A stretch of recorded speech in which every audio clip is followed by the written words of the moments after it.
कर्मों के द्वारा अनेक प्रकार के दुखों से दुखी हो रहे हैं। हे नाथ, मुझ पे दया रखते हो तो बताइए उन मनुष्यों के सब दुख थोड़े से उपाय से कैसे दूर हो सकते हैं। तब भगवान बोले, मनुष्यों की भलाई के लिए तुमने बहुत अच्छी बात पूछी। जिस काम के करने से मनुष्य माया मोह से छूट जाता वह मैं कहता हूँ उसे सुनो। बहुत पुण्य देने वाला, स्वर्ग तथा मृत्यु लोक दोनों में दुर्लभ एक उत्तम व्रत है। आज मैं आपके प्रेम के बस में होकर तुमसे कहता हूँ, सत्यनारायण भगवान का यह व्रत अच्छी तरह विधान पूर्वक करके मनुष्य तुरंत ही असुभोग का मरने पर मोक्ष को प्राप्त होता है। श्री भगवान के वचन सुनकर नारद मुनि बोले, इस व्रत का क्या फल है, क्या विधान है, किसने यह व्रत किया है और किस दिन यह व्रत करना चाहिए, सो समझा कर कहो। भगवान बोले, दुख शोक आदि को दूर करने वाला, धन संपत्ति को बढ़ाने वाला, संतान को देने वाला, यह व्रत सब स्थानों पर विजय प्राप्त करने वाला। भक्ति और श्रद्धा के साथ किसी भी दिन शाम के समय ब्राह्मणों कुटुंब परिवार के साथ घर बनाओ कर पूजा करें। भक्ति भाव से नैवेद्य चावल, केले के फल, घी, शक्कर, दूध, दही और गेहूं का आटा समाया ले। अगर गेहूं का नहीं है तो साठी का ले, अगर वह भी नहीं तो गुड़ शक्कर ले और सब भगवान को जमा कर दे। इसके बाद में ब्राह्मणों को भोजन कराए, दक्षिणा देवे। इसके बाद में स्वयं भोजन करें। शाम के समय भगवान का नाम लेते हुए समय बीते। इस तरह व्रत करने पर मनुष्यों की इच्छा निश्चय ही पूरी होती है। विशेष रूप से इस कलयुग में भूमि पर ही मोक्ष का स्वरूप है। इति श्री सत्यनारायण व्रत कथायाम प्रथमो अध्याय समापुर। सत्यनारायण भगवान की जय। फिर से ले लो। अब दूसरे अध्याय की कथा सुनिए। श्री सूत जी बोले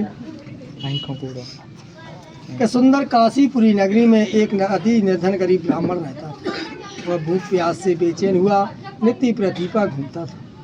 ब्राह्मणों से प्रेम करने वाले भगवान ने ब्राह्मण को दुखी देखकर बूढ़े ब्राह्मण का रूप धर कर उसके पास जाकर आदर के साथ पूछा, हे ब्राह्मण देवता, नित्य दुखी और पृथ्वी पर क्यों घूमता फिरता है? हे शीर्ष ब्राह्मण, सब मुझसे कहो, मैं सुनना चाहता हूँ। ब्राह्मण बोला, मैं बहुत गरीब ब्राह्मण हूँ और भिक्षा मांगने के लिए घर घर भटकता फिरता।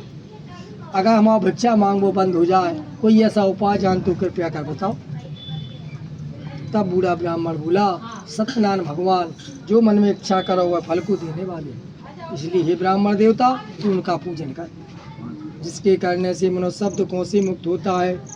ब्राह्मण को व्रत का सारा विधान बतलाकर बूढ़े ब्राह्मण का रूप धारण करने वाले भगवान अंतर्ध्यान है। जिस व्रत को बूढ़े ब्राह्मण ने बतलाया है उसको मैं करूँगा। यह करने पर वह गरीब ब्राह्मण को रात में नींद नहीं आई। वह सवेरे उठ करके भगवान के व्रत का निश्चय कर भिक्षा के लिए चला गया। उस दिन उसको भिक्षा में बहुत सारा धन मिला, जिससे उसने कुटुंब परिवार को बुलाकर सत्यनारायण भगवान का पूजन किया और इसके करने से वह सब दुखों से छूटकर संपत्ति से युक्त हुआ। उस समय से वह ब्राह्मण हर माह व्रत करने लगा।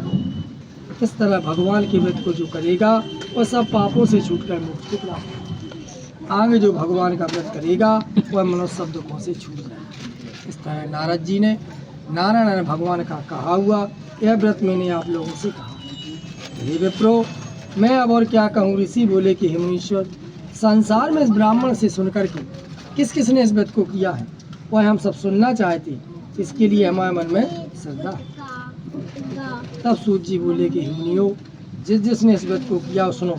एक समय एक ब्राह्मण धन और ऐसे अनुसार कुटुंब परिवार के साथ यह व्रत करने को तैयार हुआ। उसी समय पर एक लकड़ी बेचने वाला बूढ़ा आदमी आया। बाहर लकड़ियों को रखकर ब्राह्मण के मकान में गया। प्यास से दुखी लकड़ा रहा उनको व्रत करते देखकर ब्राह्मण को नमस्कार कर कहने लगा, ये आप क्या कर रहे हैं? हल्ला नहीं करो बेटा, बात नहीं करो। व्यापार करने लगा, और कृपा कर इसके मुझसे कहो। ब्राह्मण ने कहा, सब मनोकामनाओं को पूरा करने वाला यह सत्यनारायण भगवान का व्रत, इसकी ही कृपा से मेरे यहाँ धन धान की आदि की वृद्धि हुई। ब्राह्मण से इस व्रत के बारे में सारी जानकारी प्राप्त कर लकड़हारा बहुत प्रसन्न हुआ।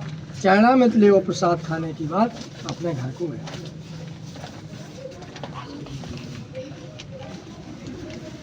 और यह मन में विचार किया कि आज ग्राम में जो लकड़ी का इकट्ठा बेचने से जो धन पैसा मिलेगा